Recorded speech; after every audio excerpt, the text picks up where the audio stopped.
À 18 ans, j'achetais des cryptos et des actions en bourse. Aujourd'hui, j'investis mon argent complètement différemment et je vais tout expliquer dans cette vidéo comment aujourd'hui, à 22 ans, j'investis mon argent. Salut à toi, j'espère que tu vas bien. Je m'appelle Noé, Célophat sur les réseaux sociaux. Je fais des vidéos depuis que j'ai 18 ans pour parler un peu de tout de ma vie sur ma chaîne Célophat. Aujourd'hui, tu es sur ma chaîne secondaire. Je parle de business ici à cœur ouvert. Je fais une vidéo par jour pendant le mois de juillet. Mais mon activité principale, ce n'est pas ça. C'est une chaîne de co-living qui permet à des entrepreneurs de vivre ensemble dans le meilleur environnement possible dans le sud de la France. On a 5 maisons avec mon associé. Tu peux trouver notre site en description si tu veux candidater pour rejoindre une des maisons.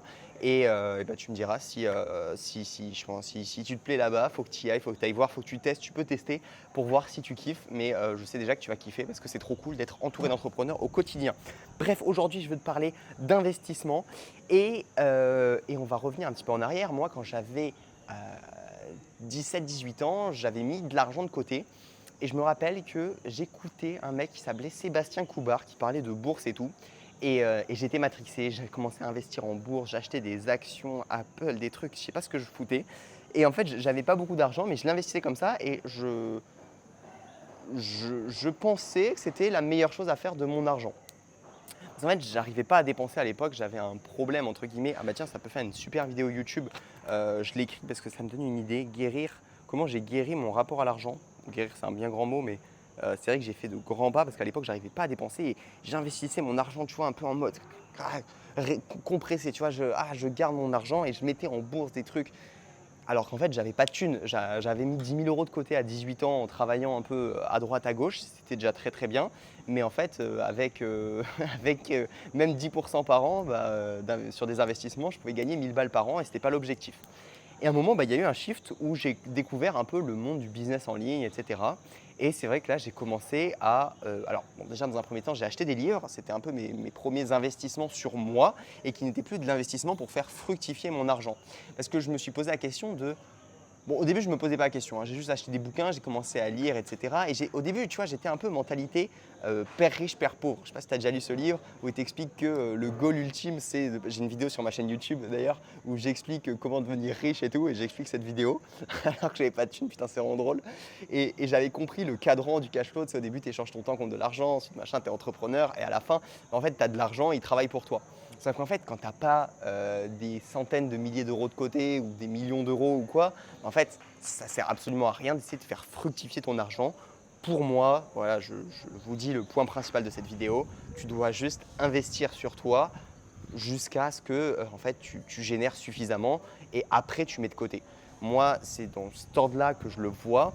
Aujourd'hui, dès que j'ai de l'argent, enfin pas dès que j'ai de l'argent, mais une grande partie de l'argent que j'ai va partir dans l'investissement dans des formations, des masterminds, des accompagnements, des consultings. J'adore le format consulting, je vais pouvoir vous en parler. Et en fait, la chose qui m'a un peu, comment je le vois maintenant, c'est le truc sur quoi j'ai le plus confiance et sur quoi je parierais le plus si j'étais un investisseur, ça serait sur moi. Et donc j'ai la logique d'être un investisseur, mais envers moi-même. Donc en fait, tout l'argent que je gagne, c'est comme si je le remisais à chaque fois.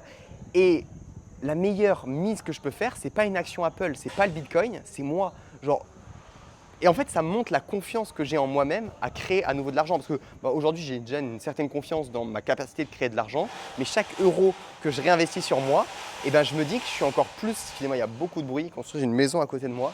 Euh, et chaque euro que je remets sur moi, ça reprouve à moi-même ma capacité à faire de l'argent.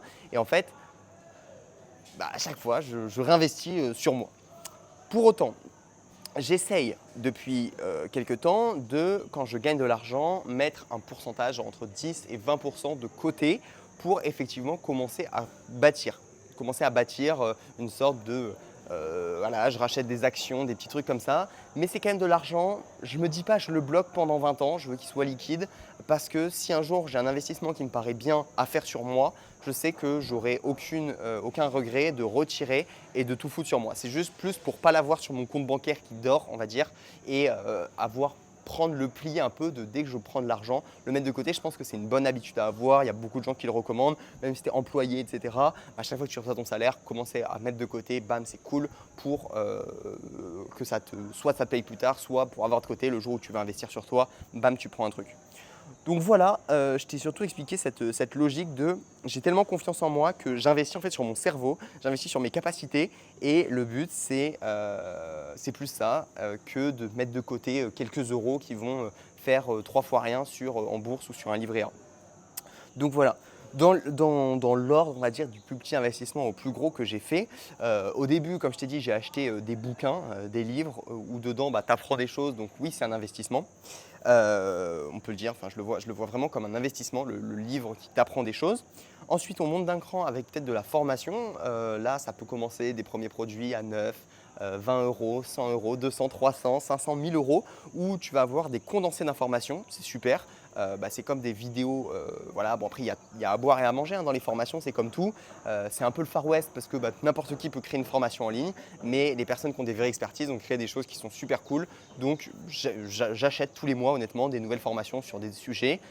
Et ce qui a le plus de valeur, c'est pas de les acheter, mais c'est de les consommer parce que ça prend mon temps. C'est le point qu'on va voir juste après. Mon temps a plus de valeur que mon argent. Et bref, je vous spoil un peu la suite. Ensuite, des coachings. J'ai jamais pris vraiment de coaching à part entière sur un sujet. J'ai plutôt pris des consultings. Je préfère payer 100, 200, 300, 400 euros même pour 1 heure. C'est le plus cher que j'ai payé pour échanger avec des gens qui ont plus de compétences que moi et qui savent résoudre des problèmes que je ne sais pas forcément résoudre. Ça, je trouve ça génial. En fait, tu as accès au temps de quelqu'un qui a une valeur de ouf. Et pour quelques centaines d'euros, généralement, tu peux avoir des échanges hyper pertinents et qui valent le coup et qui… En plus, quand tu investis, tu t'investis, donc tu écoutes les conseils d'une oreille différente. Et moi, à chaque fois, ça m'a fait, les consultings que j'ai pris, prendre des directions un petit peu différentes. Et ça m'a beaucoup aidé. Donc, c'est un investissement que j'adore faire sur moi. Ensuite, le gros investissement que j'ai fait une vidéo il n'y a pas longtemps dessus. Tu peux la voir sur ma chaîne YouTube. J'ai investi dans un mastermind, j'ai hâte d'investir dans un autre. Ça fait plus d'1 an que je suis dedans, ça a coûté plusieurs dizaines de milliers d'euros et c'est trop cool pour le réseau, pour ce que tu apprends dedans, etc., etc.